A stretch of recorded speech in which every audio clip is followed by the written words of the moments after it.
They say that silence is a virtue, but in this house, silence has been my cage.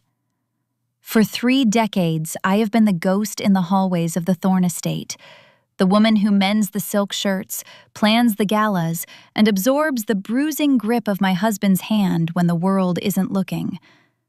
I watched my children grow into shadows of their father, men and women who see my pain not as a tragedy, but as an inconvenience to their comfort. Now they sit at my table, laughing with the woman who replaced me, while my husband's fingers dig into the old scars on my wrist. They believe I am a broken woman, a penniless relic. They have forgotten that the very floor they stand on and the air they breathe belongs to me. If you've ever felt invisible in your own home, or watched those you love most turn into your executioners, please subscribe and like this video.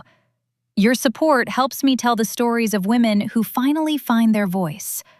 Comment, "I need to know what happened," to follow Beatrice's journey to the end. How much of your soul can you lose before you decide to burn the world down to get it back? The roast was exactly as Elias liked it, rare enough to bleed across the white porcelain, but seasoned with the clinical precision of a woman who knew the cost of a mistake. I stood at the sideboard, the silver carving knife heavy in my hand, watching the steam rise into the crystal chandelier's light. This was our ritual. Thursday night, the family council. "You're hovering, Beatrice," Elias said, not looking up from his wine. His voice was a smooth, polished mahogany, the kind that made clients trust him with their millions. "Sit down. You're making the room feel crowded." I placed the knife on the linen cloth and took my seat at the foot of the table. 30 feet of mahogany separating me from the man I had married when I was 22. "Sorry, Dad," Julian chimed in, his eyes glued to his phone. "Mom's just stuck in her routines. It's like she's a clock that only knows how to chime at the wrong time." He chuckled, a sharp metallic sound that he had inherited from Elias. Celia, sitting across from him, didn't even look up from her reflection in her spoon. She was adjusting her hair, her movements practiced and shallow. "Honestly, the kitchen staff could have done this. I don't know why we still insist on Mom doing the heavy lifting. It's aesthetic adjacent at best." I didn't reply. I learned years ago that words were merely targets in this house. Instead, I picked up my fork and moved a piece of carrot from one side of my plate to the other. "Speaking of aesthetics," Elias said, his tone shifting into something more melodic, more dangerous. "Lydia will be joining us for the weekend at the lake house. She's helping with the redesign of the guest wing. She has a much better eye for the contemporary than the current decor." He looked at me then. It wasn't a look of affection, or even of guilt. It was a challenge. He wanted to see if the mask would crack. He wanted to see if the bruise he had left on my upper arm that afternoon, a grip that had lasted just a few seconds too long when I'd questioned the line item in the house accounts, would make me flinch. "Lydia's taste is impeccable," Celia added, finally looking at me. Her eyes were hard, devoid of the soft warmth a daughter should have for a mother. "She told me she'd take me to that gallery opening in the city. You know, the one you said was too loud for you, Mom?" "She's a breath of fresh air," Julian said, nodding. "The firm feels different when she's around. More alive." The exclusion was a physical thing, a cold draft that seemed to blow through the dining room despite the roaring fireplace. They spoke about her as if I were a piece of furniture that had simply grown too dusty to notice. Lydia Vance, the woman who had spent the last 3 years slowly leaching into the cracks of my marriage, was no longer a secret. She was a celebrated guest, a refreshing change of pace. "Is that all right with you, Beatrice?" Elias asked. He leaned forward, the light catching the silver at his temples. He was still a handsome man, the kind of man people assumed was a protector. Only I knew the way his face changed when the doors were locked. I wouldn't want to disrupt your quietude.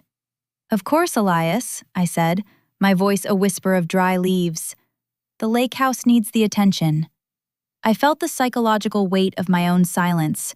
It was a choice I made every day. If I fought back, the rage would follow.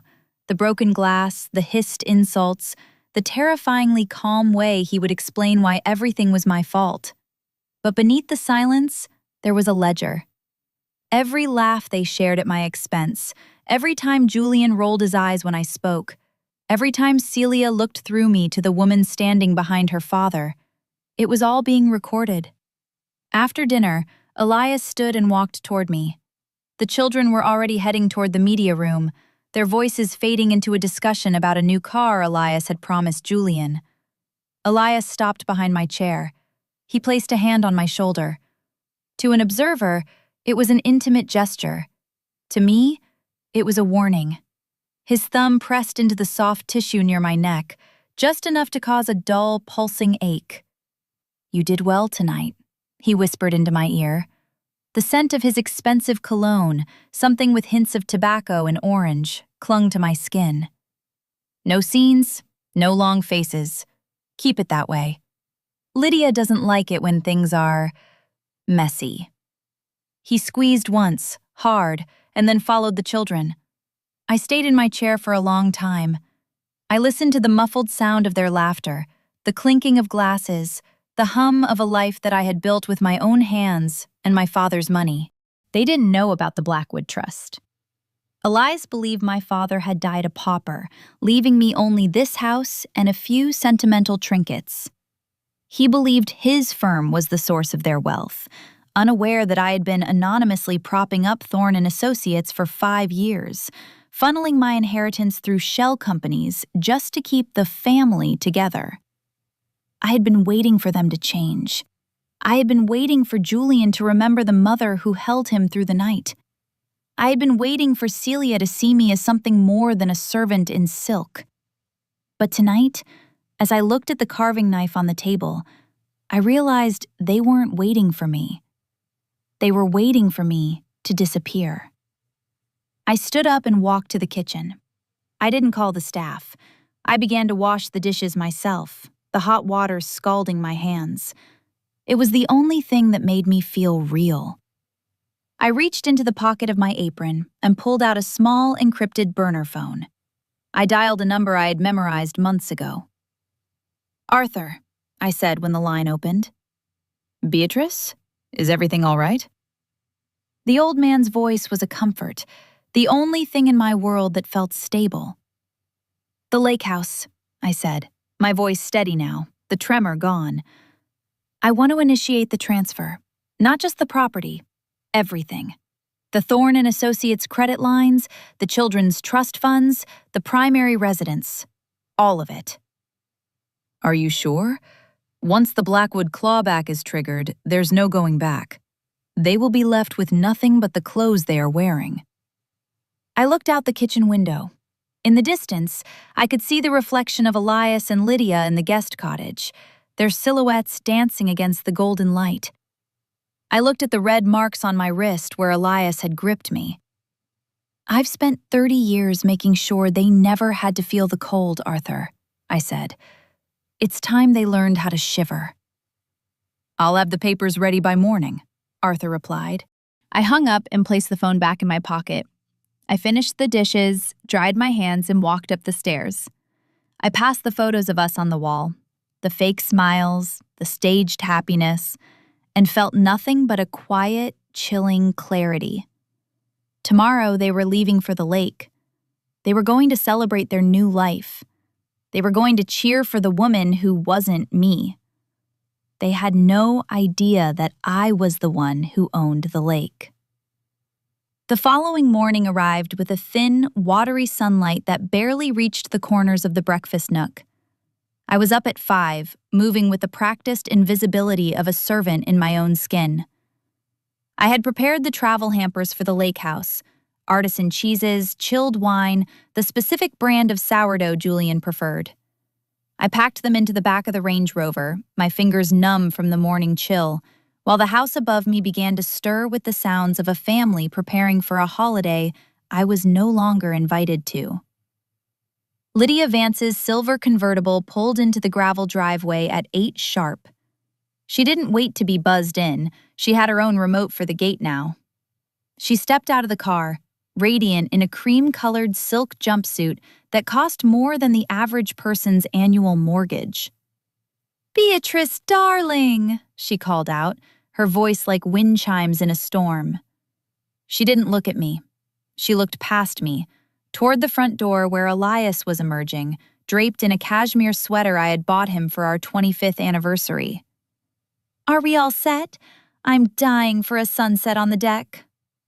"Almost, Lydia," Elias said, his voice dropping into that warm, performative register he reserved for the world.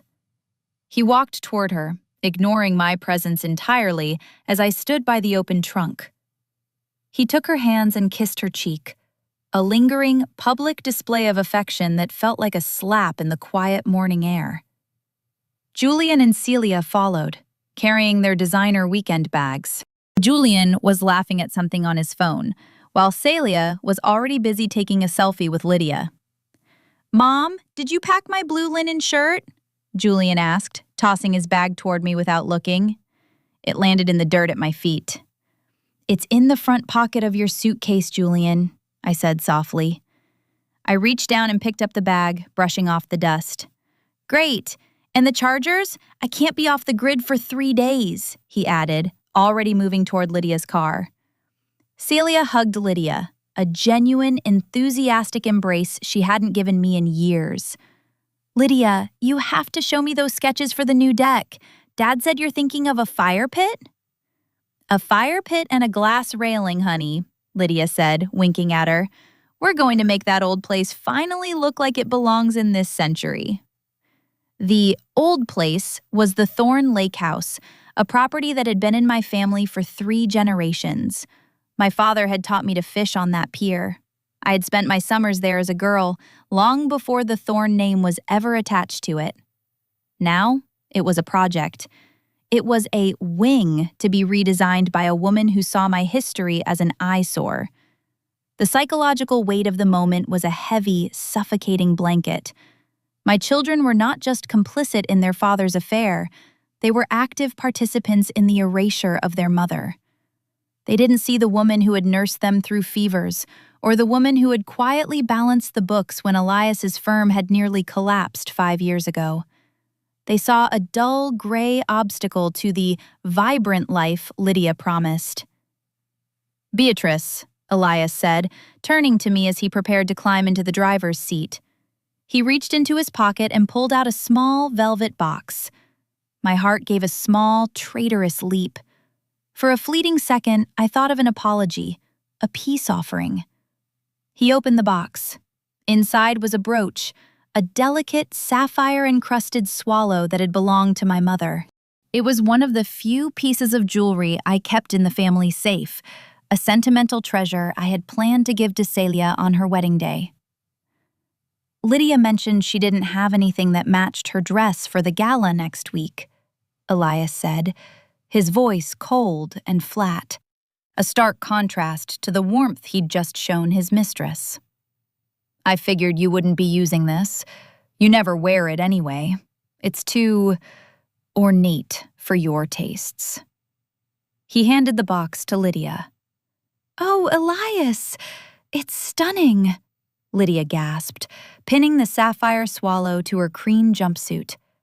The blue stones caught the light, mocking me from her chest. "It looks better on you, Lydia," Celia chimed in, leaning over to admire it. "Mom always looked so weighed down by it. It suits your energy." I felt the air leave my lungs. That brooch was the last physical connection I had to my mother. To see it pinned to the woman who was systematically dismantling my life with the blessing of my own daughter was a betrayal that transcended mere infidelity. It was a desecration. "Is there a problem, Beatrice?" Elias asked, his eyes narrowing. He stepped closer, his body blocking the view of the children. His voice dropped to a low, dangerous hiss. "Don't make a scene. Not today. You've had your time with those dusty old things. Let someone who actually appreciates beauty have a turn." "There's no problem, Elias," I said. My voice was a ghost, a thin wire of steel. "Good. We'll be back Sunday evening. Make sure the house is aired out. The staff is on leave, so I expect the kitchen to be stocked when we return." He didn't wait for a reply. He climbed into the car, and within seconds, the silver convertible and the Range Rover were disappearing down the driveway, the sound of their laughter trailing behind them like a taunt. I stood in the gravel for a long time, the silence of the estate settling over me like ash. The house behind me, 30,000 square feet of stone and glass, felt suddenly, violently empty. It was a museum of my own endurance. I walked back inside, but I didn't go to the kitchen. I didn't air out the rooms. I went to the second-floor study, the room that had been my father's, the room Elias used to manage the family's fortunes. I sat at the heavy oak desk and opened the laptop. I logged into a portal that no one else in this house knew existed. The screen glowed with the cold blue light of the Blackwood Trust. The numbers were staggering. Tens of millions of dollars, carefully sheltered, quietly growing. For 30 years, I had used this money to buy Elias's genius. Every award his firm had won, every high-profile contract he had secured, had been paved with Blackwood money. I had bought him the reputation he used to attract Lydia. I had bought my children the luxury they used to despise me. I picked up the house phone and dialed Arthur. "It's me," I said. "They're gone."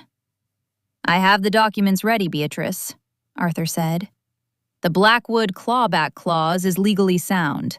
Since the Thorne estate and the firm were both capitalized using trust assets under the good faith and marital unity provision, the dissolution of that unity triggers an immediate reversion. By midnight, Elias's firm will be technically bankrupt. The lake house title will revert to the trust. The bank accounts, they will be frozen." "And the children's trusts?" I asked.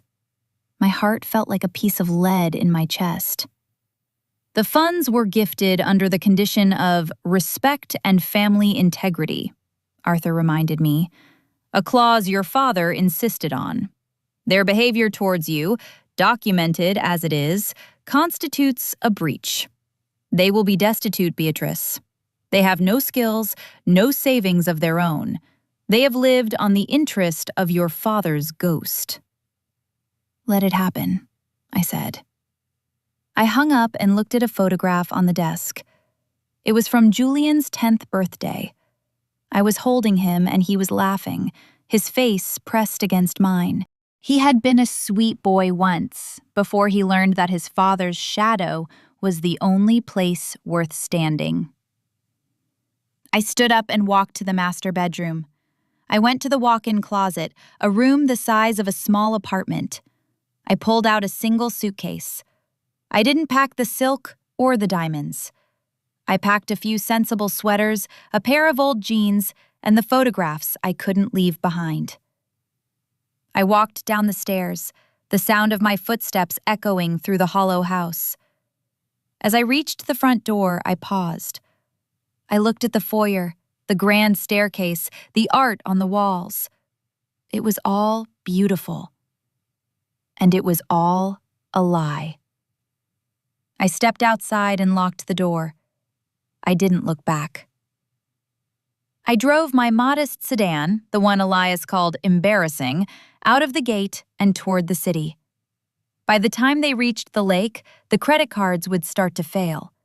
By the time they tried to order dinner, the world they knew would be a smoking ruin. I felt a strange, cold peace. For 30 years, I had been the silent matron, the one who held everything together. Now, I was the one who was letting it fall apart. The hotel room in the city was small, sterile, and smelled faintly of industrial lavender and recycled air. It was a jarring contrast to the Thorne estate, where every room was a curated museum of high-end scents and hand-woven textiles. I sat on the edge of the queen-sized bed, the polyester duvet scratching against my palms, and listened to the silence. It wasn't the heavy, suffocating silence of my husband's house. It was a hollow quiet, the kind that follows a massive explosion after the ringing in your ears finally stops. I had left my phone, the one Elias used to track my movements, in the glove box of my car, which was now parked in a long-term garage 3 blocks away.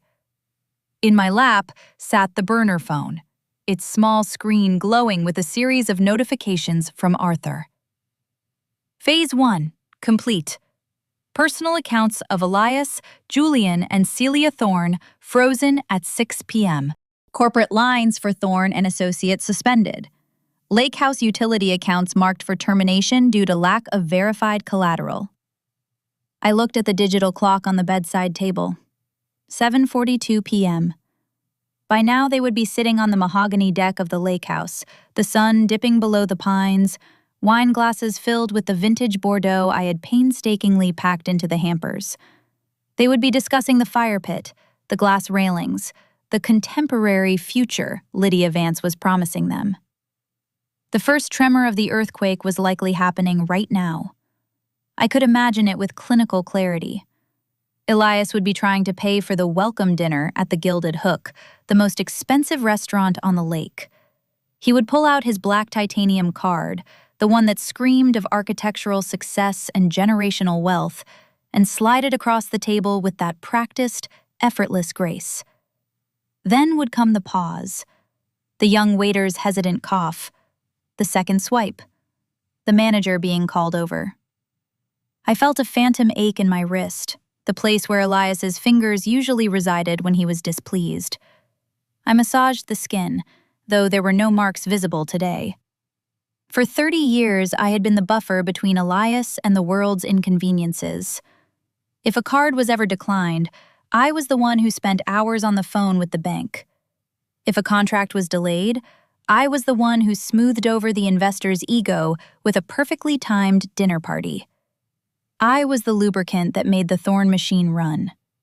Tonight, I had simply stopped the oil. My phone buzzed. It was a text from Julian. He must have used the restaurant's Wi-Fi to send an iMessage, realizing his cellular data plan, funded by a Thorne and Associates corporate account, had been cut. "Mom, are you home? Dad's cards are all acting weird. We're stuck at the restaurant. Can you call the private banker? This is super embarrassing. Lydia's looking at us like we're broke. Fix it." Fix it.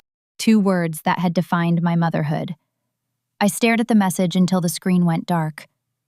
Julian didn't ask if I was okay. He didn't ask why I wasn't there. He simply expected the invisible system to resume its function. He was 29 years old, a junior partner at a prestigious firm, yet he didn't even know how to navigate a financial glitch without calling the woman he'd treated like a maid only hours before. I didn't reply. I stood up and walked to the small window, looking out at the city skyline. Somewhere out there, Arthur was finalizing the notice of reversion. By Monday, the Thorne estate, the house I had lived in for 3 decades, would have a lockbox on the gate. A psychological shift was taking place inside me. It was the withdrawal phase. For years, I had been addicted to their dependency. I had rationalized my endurance by telling myself they needed me. I thought that by making their lives perfect, I was earning a place in their hearts. I hadn't realized that I was merely becoming part of the plumbing, something you only notice when it stops working and starts to stink. I went to the hotel bathroom and splashed cold water on my face.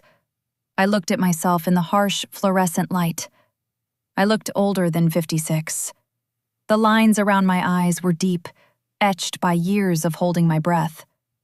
I touched my neck, feeling the hollows where the sapphire swallow brooch should have sat.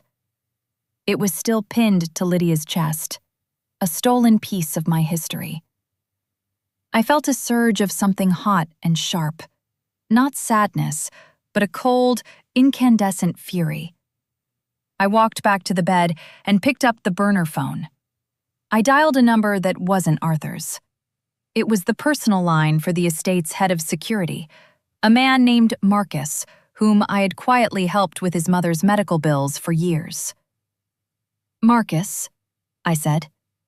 "Mrs. Thorne? We've been trying to reach you. Mr. Thorne's office is calling. The firm's servers are down. The employees can't log in." "I know, Marcus. I need you to do something for me. I need you to go to the master suite. In the back of the walk-in closet behind the cedar panel, there's a small safe.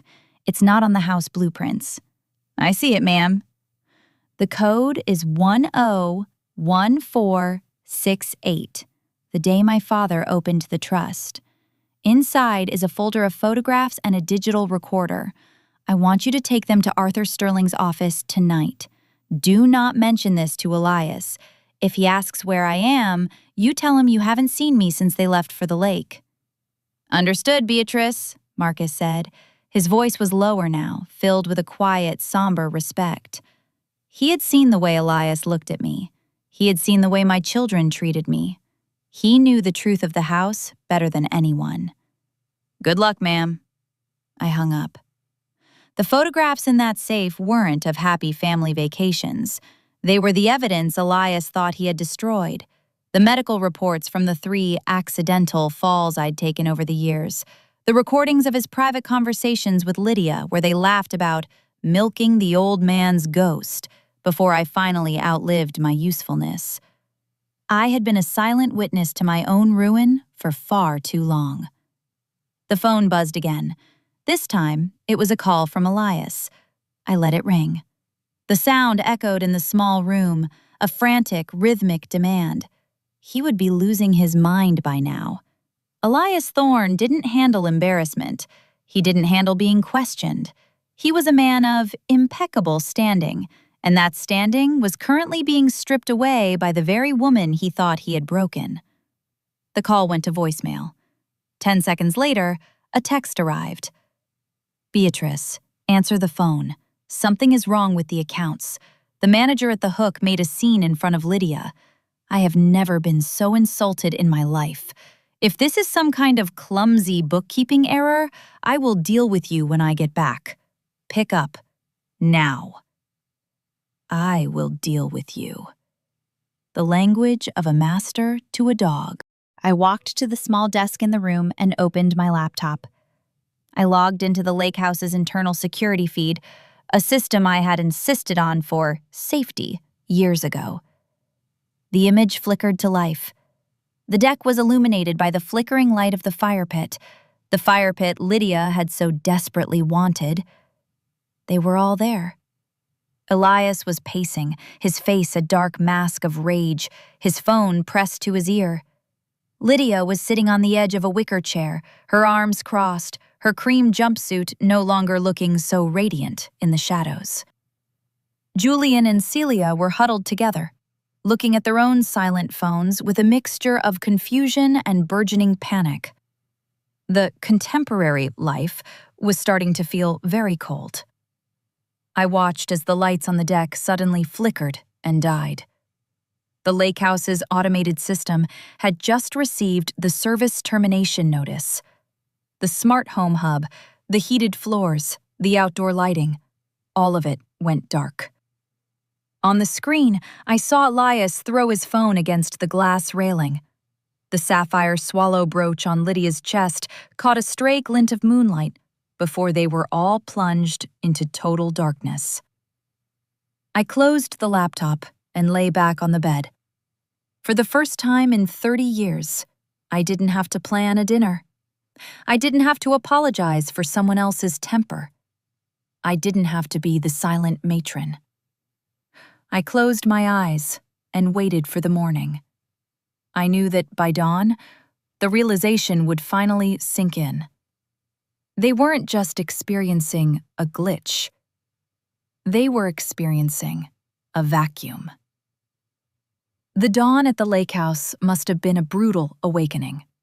Without the automated climate control, the glass-walled structure would have turned into a cold box by 4 a.m., the mountain air seeping through the vents I had ordered opened remotely.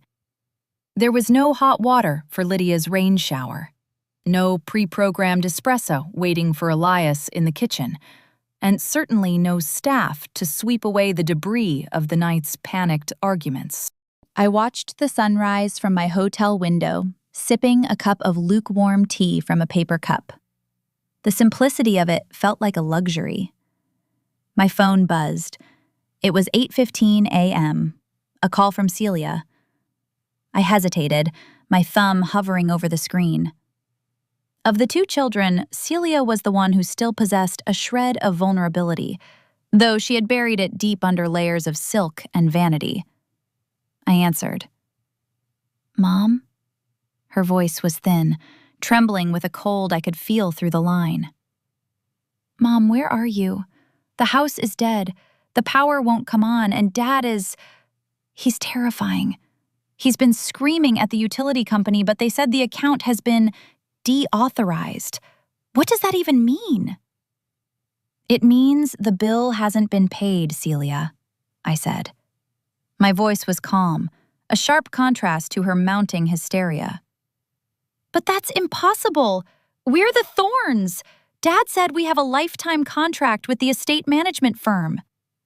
She paused, and I heard the sound of a door slamming in the background. "Julian tried to use the Range Rover to drive into town for a generator, but the GPS is locked and the engine won't turn over. It says, 'Asset retrieval pending' on the dashboard." "Mom, I'm scared. Lydia is crying because she can't wash her hair, and Dad just threw a chair through the terrace door." The image of Elias, the distinguished architect, resorting to primal violence because a machine wouldn't obey him, was a psychological milestone. He was losing his grip on the narrative of his own perfection. "I'm in the city, Celia," I said. "The city? Why? Come back. You have the master codes for everything. You always know who to call. Just fix the Range Rover so we can at least get breakfast. We're starving. The hampers you packed are mostly gone, and the wine is warm." "I can't fix it, Celia. I don't own the Range Rover anymore. And neither does your father." "What are you talking about?" Her voice sharpened, the fear turning into the familiar, jagged edge of Thorn entitlement. "Did you forget to renew the lease? God, Mom, you had one job, to keep the house running. Now we're sitting here in the dark like peasants." The words stung, but it didn't draw blood. Not this time. "The house isn't running because the heart has stopped, Celia. I've retired." "You can't retire from being a mother," she shrieked. "I'm not retiring from being a mother. I'm retiring from being a victim. Goodbye, Celia." I hung up before she could reply. I felt a hollow ache in my chest, a mourning for the daughter she could have been if I hadn't been so complicit in her spoiling. I had built her a world where consequences were things that happened to other people. I had taught her that her mother's pain was a small price to pay for a fire pit and a glass railing. I called Arthur. "How are they holding up at the firm?" I asked. "It's a bloodbath, Beatrice," Arthur said, and I could hear the rustle of papers, the sound of a man dismantling an empire. "The junior partners have realized their capital draws are frozen. Elias's lead architect called me an hour ago. Apparently the lease on their downtown office was held by a Blackwood shell company. I've served the eviction notice. They have 48 hours to clear their desks." "And the Vance connection?" Lydia Vance's personal accounts were tied to Elias's consultancy fees. Since those fees were flagged as fraudulent draws from the trust, her bank has initiated an internal audit. She's technically insolvent as of 10 minutes ago. That silver convertible she loves so much? It's scheduled for repossession by noon. I looked at the small, chipped mirror in the hotel room. They're going to try to come back to the main house. They'll think they can just wait me out there. They can try, Arthur said, but Marcus and his team have already swapped the biometric locks. And Beatrice? I've filed the restraining order on your behalf. The evidence Marcus delivered, the recordings and the medical records, the judge didn't hesitate. If Elias Thorne comes within 500 yards of you or the Thorne estate, he'll be in a cell before he can adjust his cufflinks. The exclusion was now absolute. I had moved from being the ghost in the house to being the wall around it. At 11:30 a.m., my security app pinged. I opened the live feed for the main estate's front gate. Lydia's silver convertible was there. It looked dusty, out of place in the bright afternoon sun. Elias was out of the car, his cashmere sweater snagged, his face a vivid, angry red. He was pounding on the intercom, his mouth moving in a silent roar of profanity. Behind him, Julian and Celia were sitting in the back seat, their faces pale and drawn, looking like children who had been told the fairy tale was over. Lydia was in the driver's seat, her head in her hands. The sapphire swallow brooch was still there, pinned to her chest, a useless, glittering spark in the middle of a disaster. I watched as a black tow truck pulled up behind them. Two men stepped out. They didn't look like they cared about architectural standing or social influence. They spoke to Lydia. She stepped out of the car, her movements slow and mechanical. Elias tried to intervene, pointing a finger at the men, his posture still attempting to occupy the space of a titan. One of the men reached into his pocket and showed Elias a badge. Not a police badge, but a private bailiff's ID. Elias froze. He looked at the house, the stone and glass monument to his ego, and for the first time, he looked truly small. He looked toward the upper windows, toward the suite we had shared for 30 years, searching for the shadow of the woman who always made the problems go away. He didn't find me. I watched as they were left standing on the shoulder of the road, their designer bags piled in the dirt, as the silver convertible was hooked to the truck and towed away. They were 10 miles from the city, with no car, no credit cards, and a house that no longer recognized their thumbprints. The dependency was a visible, physical cord that had finally snapped. They stood there, huddled together, the mistress and the family she had helped destroy, waiting for a bus that would never come. I closed the app and sat in the quiet of my hotel room. The tension that had been coiled in my spine for 3 decades began to slowly, painfully unwind. I picked up the phone and called the hotel's front desk. "I'd like to order a club sandwich," I said, "and a glass of the house white. Thank you." The journey was far from over. Elias Thorne was a wounded animal, and a man who has lost everything is a man who has nothing left to fear. But as I waited for my simple meal, I realized that for the first time in my life, I wasn't afraid either. I had stripped them of their inheritance, yes, but more importantly, I had stripped them of the one thing they had used to break me: my silence. The club sandwich arrived on a plastic tray, the bread toasted to a generic golden brown, accompanied by a small pile of mass-produced potato chips. It was a meal that cost $15 and required no emotional labor on my part.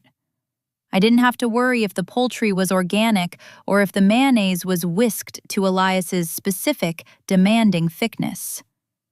I sat at the small laminated desk and ate in the dim light of the afternoon, watching the shadows of the city grow long and thin. On the desk, the security app remained open, a silent window into the collapse of the Thorne dynasty. At the gate of the estate, the sun was beginning to set, casting long, cruel shadows across the gravel. Elias, Julian, and Celia were still there. They hadn't moved. It was a psychological paralysis, They simply couldn't conceive of a world where the gate didn't eventually open. They were waiting for the glitch to end, for the universe to right itself and return them to the marble and silk. Lydia was sitting on her upturned suitcase, her head bowed. The silver convertible was long gone, and with it, the last of her borrowed dignity.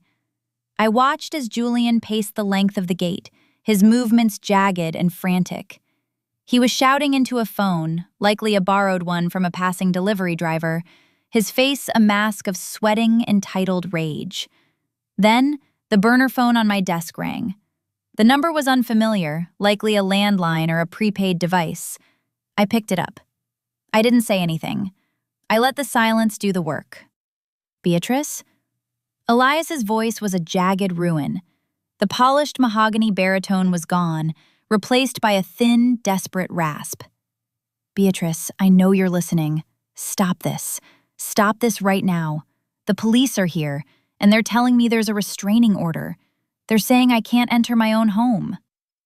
It's not your home, Elias, I said. My voice was a flat, calm line, the sound of a judge delivering a sentence. The deed was held by the Blackwood Trust. The trust has exercised its right of reversion based on the moral turpitude and asset dissipation clauses you signed 20 years ago. I didn't read those. You said they were standard marital protections. He was shouting now, the sound distorted by the cheap microphone of whatever phone he was using. You tricked me. You've been planning this, haven't you? While I was out building a name for this family, you were in the corners, sharpening your knives. I wasn't sharpening knives, Elias. I was keeping the books. I saw every wire transfer to Lydia's consultancy firm. I saw the $5 million you moved from Julian's college fund to cover your losses in the Dubai project. I saw the bruises on my own skin. I didn't have to sharpen anything. You handed me the blade. Mom? It was Celia's voice now. She had clearly snatched the phone from her father. Her tone was a high-pitched, vibrating sob. Mom, please. It's getting dark. We don't have anywhere to go. Lydia says she can't call her sister because she's embarrassed. Just let us in for the night. We can talk about this. I'm sorry I hugged her. I'm sorry about the brooch. I'll give it back. I'll make Lydia give it back right now. The psychological transaction was so blatant, it was almost pitiable. She was offering me a piece of jewelry in exchange for her life of luxury. She still didn't see the woman. She saw the gatekeeper. The brooch belongs to the trust, Celia, I said. And as for a place to stay, there's a motel 3 miles down the road. It's clean. They take cash. I believe Julian has $40 in his wallet. It should be enough for a room. A motel? Julian's voice boomed in the background, thick with disgust. You want us to stay in a motel? Like people? Mom, you've lost your mind. When the lawyers see what you've done, you'll be the one in a motel. You'll be the one wishing you'd stayed quiet. The lawyers have already seen Julian, I said. Arthur Sterling has been the lead counsel for the Blackwood Trust since before you were born. He doesn't work for your father. He works for the ghost of your grandfather. And the ghost is very displeased. I hung up. I felt a strange, cold shiver. For decades, I had been the one who fixed their mistakes. I had been the one who stayed up until 3 a.m., smoothing out the wrinkles in their lives. Now, I was the one creating the wrinkles. The shift in power was intoxicating, but it was also exhausting. It felt like I was finally exhaling a breath I'd been holding since the 1990s. I looked back at the screen. A white police cruiser had pulled up to the gate. I watched as Marcus, my head of security, walked down the driveway to meet the officers. He handed them a folder, the legal injunction, the restraining order, and the deed of the property. The officers turned to Elias. I couldn't hear what they were saying, but the body language was unmistakable. They were telling him to move. They were telling the great Elias Thorne that he was a loiterer. Elias lunged toward the gate, his hands gripping the wrought iron bars, his face pressed against the metal like a prisoner's. For a moment, I thought he might actually try to climb it, to tear the house down with his bare hands. But Julian and Celia pulled him back. They looked at the police, then at the dirt, and finally at each other. They began to walk. It was the most meaningful scene I had witnessed in 30 years. They were walking away from their inheritance, their designer bags trailing in the dust, their shadows long and pathetic in the fading light. Lydia was in the back, her cream jumpsuit now gray with road grime, the sapphire swallow on her chest, a cold blue eye watching their retreat. I turned off the app. I couldn't watch anymore. Not because of guilt, but because of the sheer, overwhelming boredom of their failure. Without the money and the status, they were just 3 angry people in the dark. I finished my sandwich. It was cold now, the lettuce wilted, but I ate every bite. Around 9 p.m., Arthur sent a final update for the day. Firm news. 2 more partners have resigned. The bank has initiated foreclosure on the downtown office. Elias Thorne's professional reputation is currently being dismantled in the press. Stories of the insolvency are starting to leak. The vultures are circling, Beatrice. Shall we proceed with the public auction of the lake house furniture? Not yet, I typed back. Let them stew in the motel for a few days. I want them to realize that the furniture was the only thing holding them up. I lay down on the bed, the cheap sheets a reminder of the reality I had lived in for 30 years, a reality of being less than. I closed my eyes and listened to the city. I was no longer a thorn. I was a Blackwood, and the Blackwoods never forgot a debt. As I drifted toward sleep, a single thought flickered in my mind, a curiosity that I knew would keep me awake in the coming days. Elias was a man of immense vanity, but he was also a man of immense rage. He had lost his firm, his house, and his mistress's car. He only had one thing left to lose: his pride. And I knew that a man who has lost his pride is a man who will do anything to feel powerful one last time. The hunt wasn't over. It had just moved into the tall grass. The first Saturday in 30 years that did not require a gala preparation was a strange, silent thing. Usually by 9 a.m., my phone would be vibrating with calls from florists, caterers, and the symphony board. I would be managing Elias's schedule, ensuring his tuxedo was pressed to a razor edge and that Julian's favorite cufflinks were located. My life had been a series of checklists designed to make other people look brilliant. I woke up in the hotel room and realized I had nothing to do. The absence of a to-do list felt like a phantom limb. I sat by the window and watched the city breathe. I felt a profound sense of lightness, but it was accompanied by a lingering, dull ache, the exhaustion of 3 decades finally settling into my marrow. Arthur arrived at 11 a.m. with a leather briefcase and a carafe of coffee that tasted like actual beans, not the burnt water from the hotel lobby. He sat across from me, his expression grave but satisfied. "The morning papers are out, Beatrice," he said, sliding a folded copy of the City Chronicle toward me. The headline in the business section isn't kind. Thorne and Associates, an architectural mirage. The story details the freeze on their accounts and the suspension of the lake house project. The social circles are already buzzing. I looked at the black and white photo of Elias. It was an old headshot, commanding, handsome, the image of a man who owned the horizon. To the world, he was a fallen titan. To me, he was a man who had never learned how to pay for his own coffee.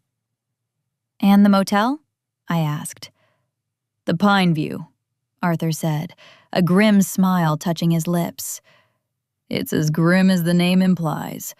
Marcus has a man stationed in the diner across the street. They checked into a single room last night. Elias, Lydia, Julian, and Celia. One room, 2 double beds, and a television that only picks up static." I closed my eyes. The psychological geometry of that room was fascinating. Elias, who required 3,000 square feet of personal space just to think. Lydia, who viewed a wrinkled pillowcase as a personal insult. And my children, who had never shared a bathroom in their lives. "The fracturing has begun," Arthur continued. "Julian and Elias had a shouting match in the parking lot this morning. Apparently, Julian blames his father for the clerical error that's ruined his weekend. He still thinks this is a mistake, Beatrice. He still thinks you're going to call and apologize." "He's 29, I whispered. "He should know better." "He only knows what you fed him, Beatrice. You fed him a world where his mother was the floor he walked on. He's just realized the floor has been pulled out from under him, and he's angry at the gravity." The phone on the desk buzzed, a text from Celia. It wasn't a demand this time. It was a photo. It was a picture of a plastic tray with 4 styrofoam cups of lukewarm coffee and a pile of greasy donuts. "This is our breakfast, Mom. Dad is crying in the bathroom. Lydia is trying to sell her watch to the woman at the front desk. Is this what you wanted? To see us like this?" I looked at the photo. I thought of the 30 years of breakfasts I had prepared. The poached eggs, the fresh fruit, the linen napkins. I thought of the time Celia had pushed her plate away because the berries weren't aesthetic enough. "I wanted you to see what's left when the money is gone," I typed back. "I wanted you to see the people you've become." I didn't wait for her reply. I blocked her number. "What's the next phase, Arthur?" I asked, looking back at the attorney. "The public auction of the Lake House assets is being fast-tracked. The trust is liquidating the Thorne and Associates physical inventory on Tuesday. But there's one more thing. Lydia Vance's sister, Margaret, has reached out. She's a board member at the Arts Council. She's heard the rumors, and she's terrified of the scandal. She wants to know if the trust will settle Lydia's personal debts if she removes herself from the equation." "You mean if she leaves Elias?" "Precisely. Lydia is a Vance. Her pride is her currency, and it's currently trading at 0. If we offer her a way out, a small stipend and a ticket to her sister's estate in France, she'll leave Elias standing in that motel room without a second thought." "Wait," I said. "Not yet. I want Elias to feel the weight of her staying for a few more days.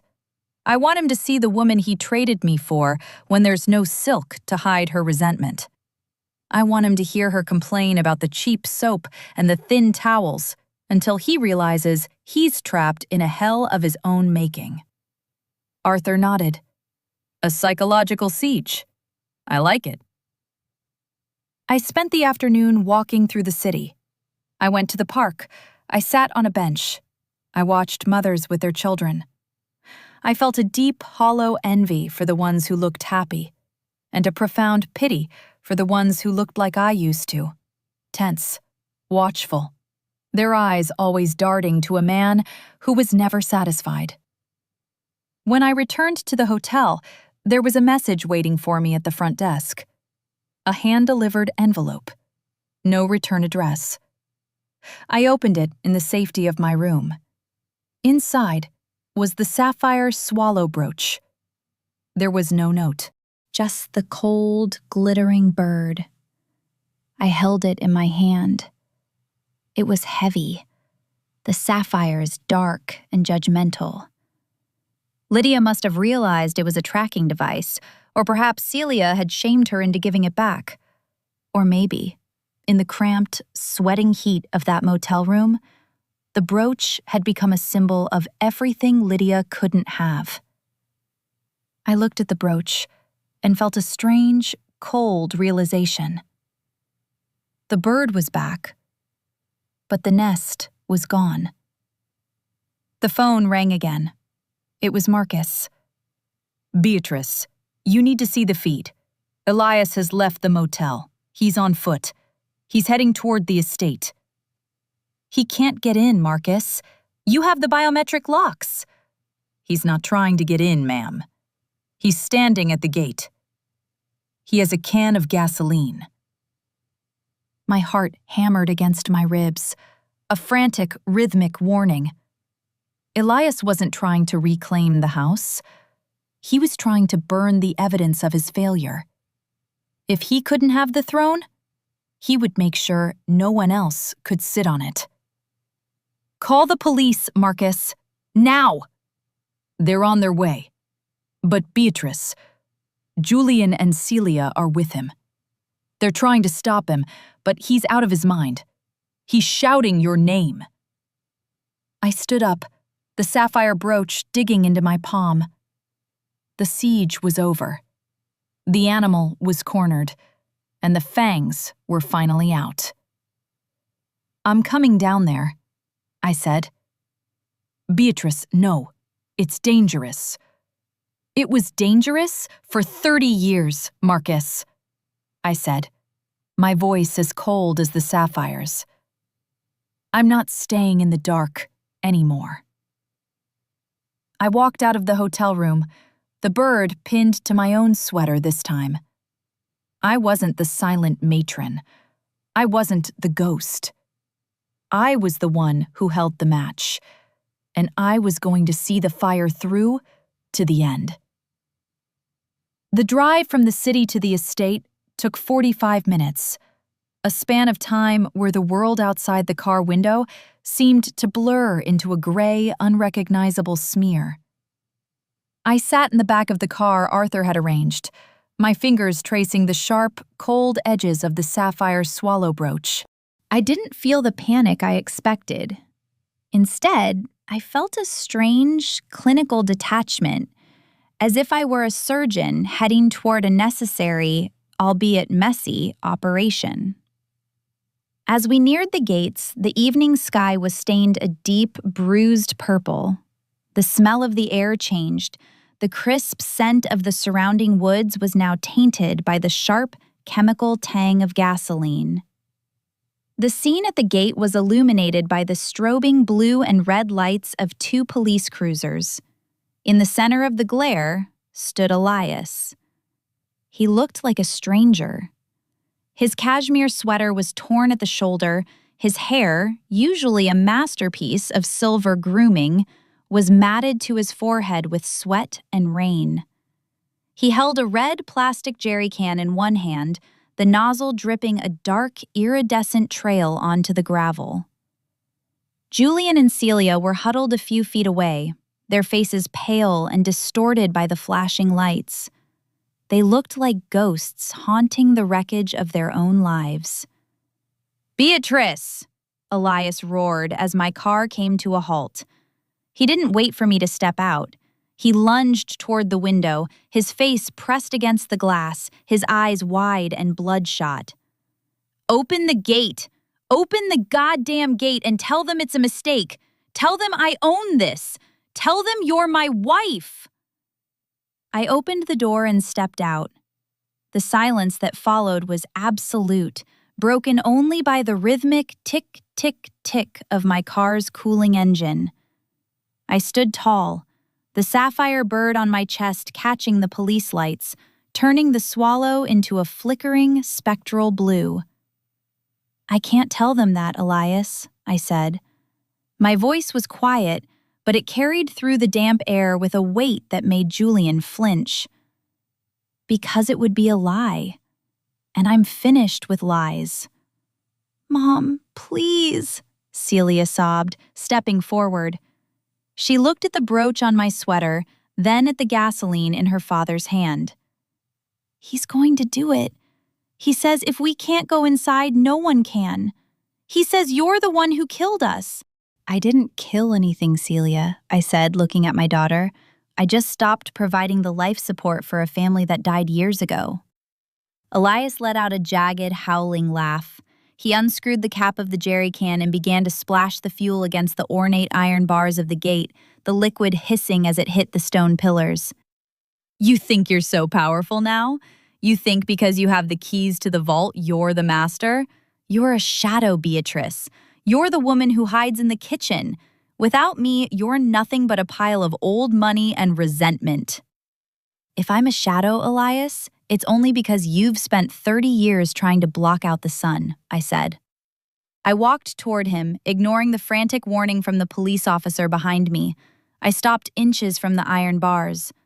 Put the can down. You're embarrassing your children, even more than you already have. Elias froze. He looked at Julian, who was staring at the ground, his shoulders shaking. He looked at Celia, who was backing away from him, her eyes filled with a new, sharp realization. He was losing his audience. The great Elias Thorne, the man of impeccable vision, was standing in the dirt with a can of stolen gasoline, and no one was applauding. Lydia left, Elias whispered, the rage suddenly draining out of him, replaced by a hollow, terrifying emptiness. She took a cab from the motel. She didn't even say goodbye, she took her bags and left. Lydia was never in love with you, Elias, I said. She was in love with the Blackwood Trust. Once she realized the trust was me, she did what any parasite does. She looked for a new host. The police moved in then, 2 officers taking Elias by the arms. He didn't fight them. He let the jerry can fall to the gravel, the remaining gasoline gurgling out into the dirt. He looked at me through the bars, and for a second, the mask of the Titan was gone. I saw the small, frightened boy who had married me because he was afraid of being ordinary.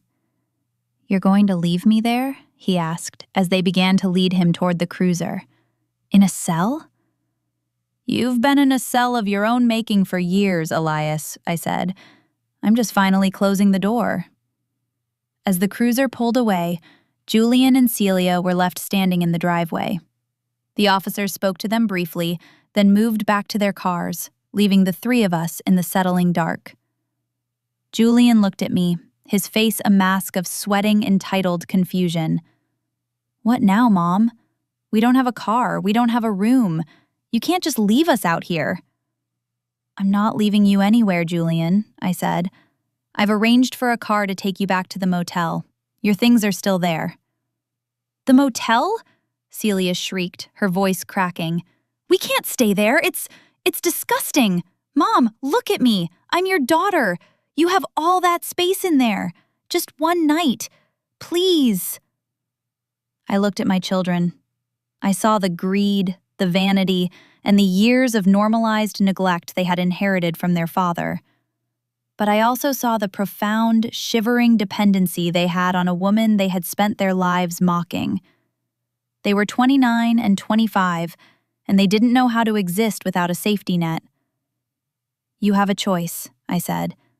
You can go back to the motel and figure out how to pay for the next night, or you can go to the city and find the jobs you've never had. The Blackwood Trust is no longer a charity for the Thorns. You're a monster, Julian hissed, stepping toward the gate. You're worse than Dad. Perhaps, I said, but I'm the one with the keys. I turned my back on them and walked toward the gatehouse. Marcus opened the small side door for me, his expression unreadable. I stepped onto the estate grounds, the heavy iron gate clicking shut behind me with a sound of finality that felt like the end of a long, exhausting book. I walked up the long driveway alone.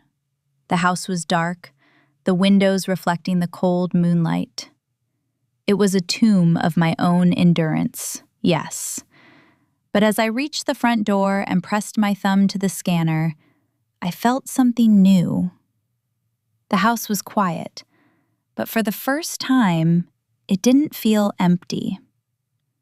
I went into the kitchen, made myself a cup of tea, and sat at the small wooden table in the corner, the one the staff used.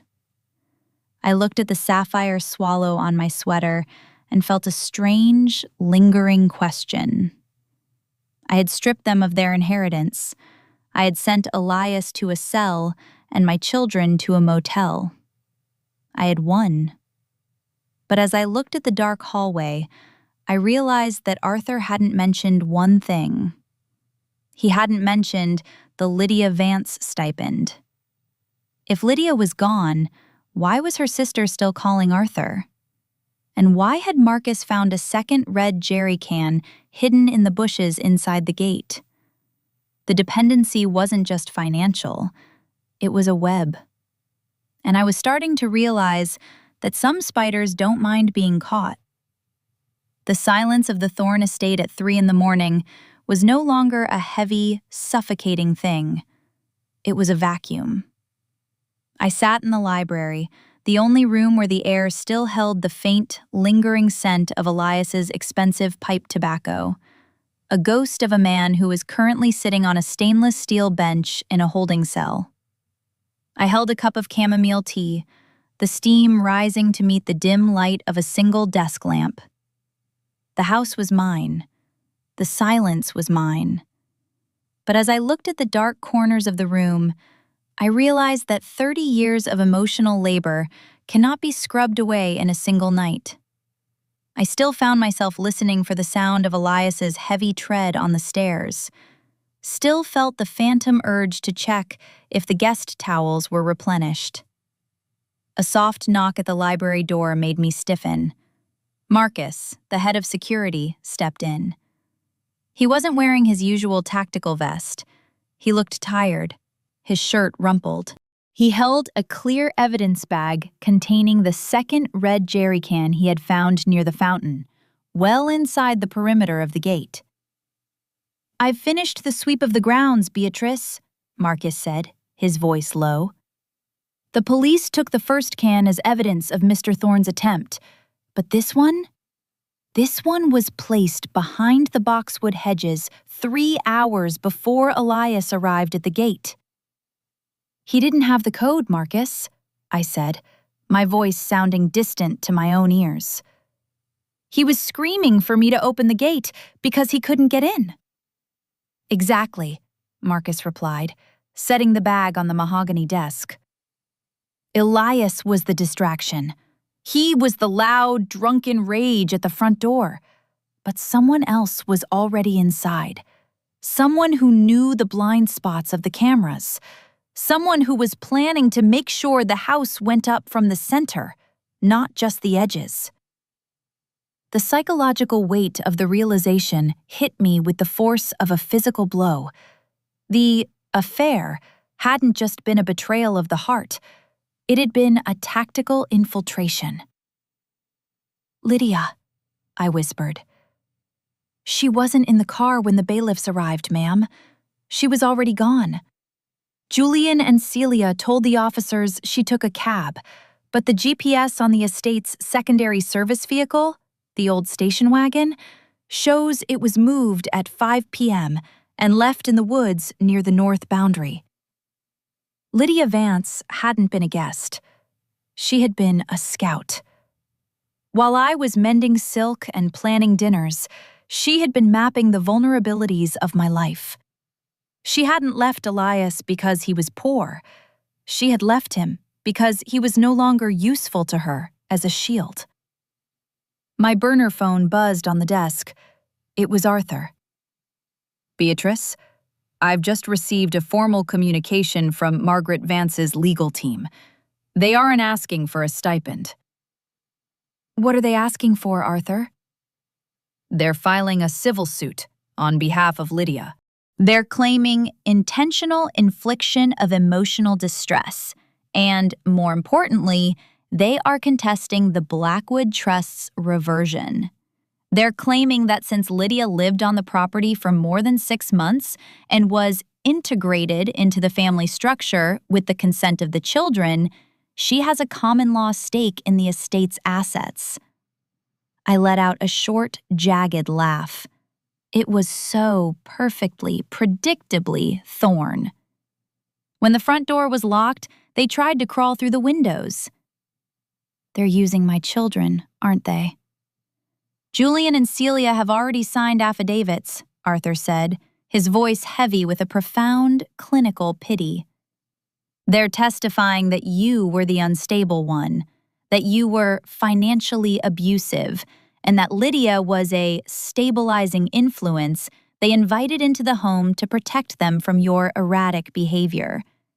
They're trying to frame your silence as a symptom of a breakdown, Beatrice. I looked at the second jerry can. The dependency had shifted from a parasitic need for money to a parasitic need for survival. Julian and Celia knew they were destitute. They knew the motel room was their new reality.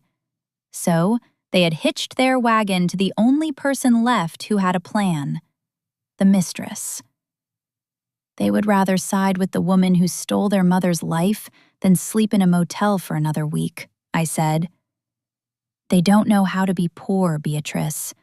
To them, loyalty is a luxury they can't afford right now. I hung up and walked to the window. In the distance, I could see the city lights, a flickering carpet of amber and white. Somewhere out there, my children were sitting in a cramped room, coached by a woman who had tried to burn their home down, preparing to tell a judge that I was the monster. The imbalance of the relationship was finally, terrifyingly clear. I had loved them with a protective, all-encompassing silence. I had absorbed their father's blows so they wouldn't have to hear the sound. I had funded their dreams with a ghost's money, and in return, they were selling my sanity to the highest bidder. I felt a cold, incandescent clarity. The Blackwood clawback had stripped them of their money. Now, it was time to strip them of their delusions. I turned to Marcus. Where are they now? The Pineview Motel, ma'am. Room 12. Lydia's sister's car was spotted there 20 minutes ago. I want you to bring me the records from the nursery, I said. The nursery? Marcus looked confused. The internal monitors. The ones Elias insisted we take out when Julian turned 12. He thought I'd thrown them away. But I kept the hard drives. I kept everything, Marcus. Every time Elias came into their rooms at night to tell them how difficult I was being. Every time he showed them how to look through me. I walked out of the library and up to the third floor, the attic. It was filled with the debris of a 30-year marriage. Folded blankets that smelled of mothballs, chipped mugs from Julian's toddler years, old photographs with cracked glass. I found the box. It was tucked behind a heavy velvet curtain. Inside were the black boxes of our family's history. I sat on the dusty floor and opened the first drive on my laptop. The image flickered to life. A young Elias, looking vibrant and sharp, sitting on the edge of a 6-year-old Julian's bed. Your mother is tired, Julian. Elias's voice came through the speakers, a smooth, manipulative honey. She doesn't understand the way we work. She's small. We have to be big for her. We have to make sure she stays in her little world so she doesn't get hurt. Do you understand?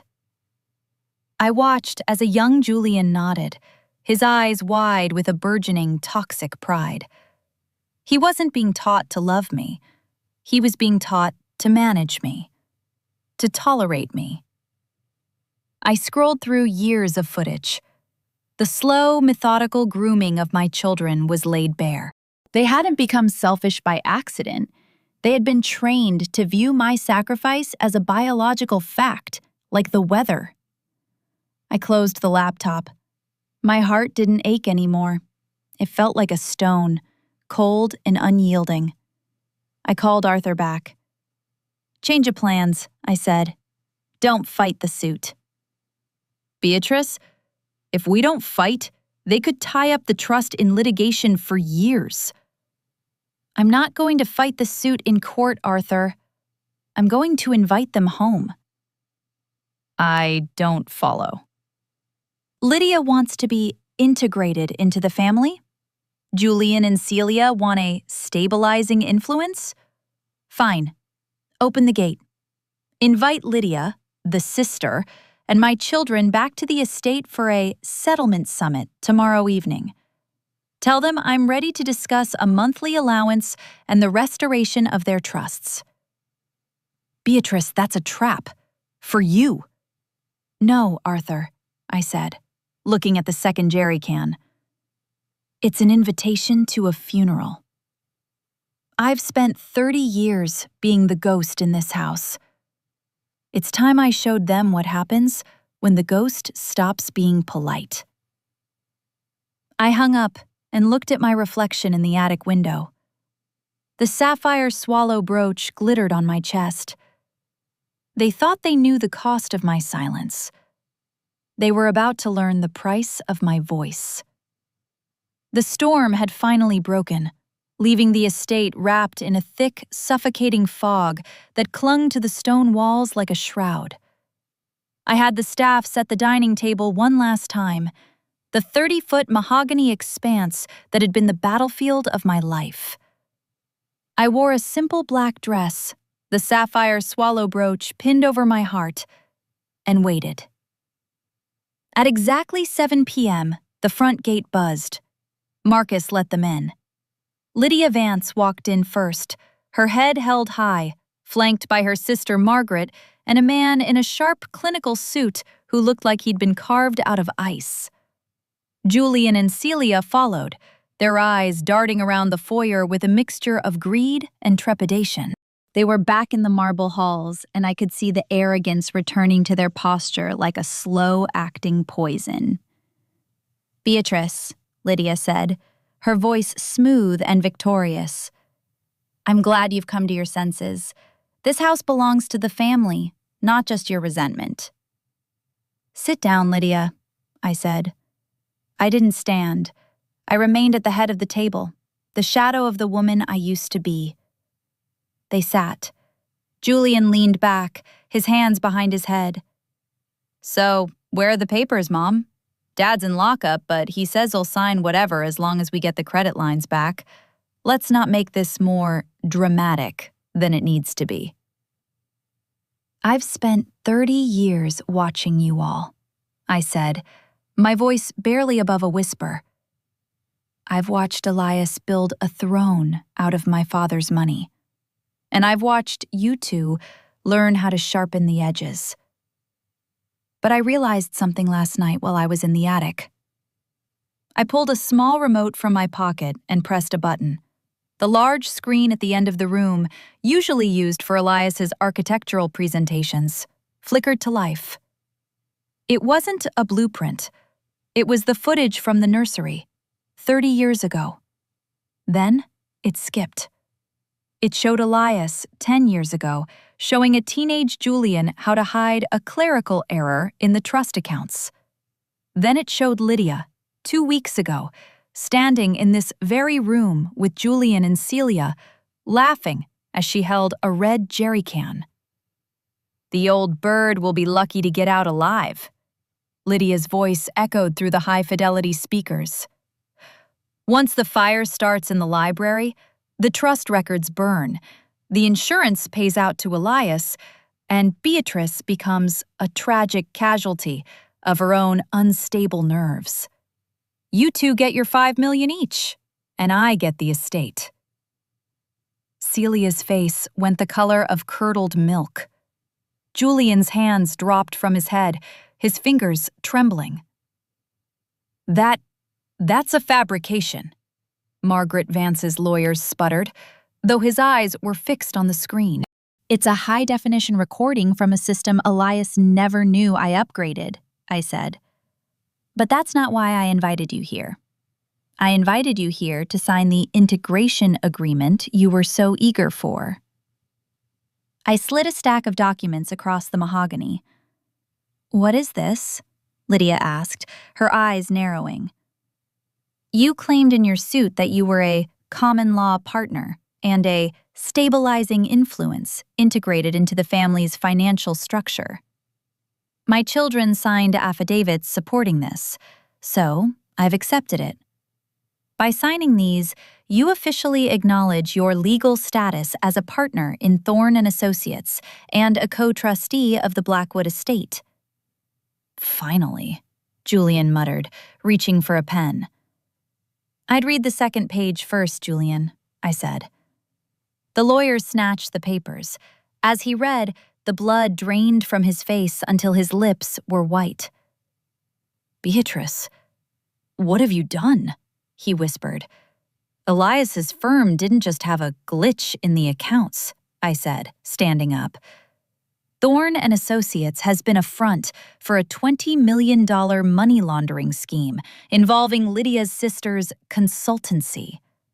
Elias is in a cell not for arson, but for federal fraud. And because you all insisted, in writing, that Lydia was an integrated partner and that the children were active beneficiaries of these specific accounts, you have just legally signed yourselves onto the debt." "The debt?" Celia gasped. "The trust is empty," I said, a cold, crystalline peace settling over me. "I spent the last 48 hours liquidating the Blackwood assets and donating them to a domestic violence foundation in my father's name. There is no inheritance. There is only $20 million in federal liabilities, and, according to these documents you were so desperate for, you are now the primary owners of that liability." Lydia stood up, her chair screeching against the floor. "You bitch! You can't do this!" "I already did," I said. I walked around the table, stopping behind Celia. I reached out and unpinned the sapphire swallow brooch from my own dress. I leaned down and pinned it back onto Celia's cheap motel sweater. "Keep it, Celia. It's the only thing you own now. Use it to pay for your first night in the real world."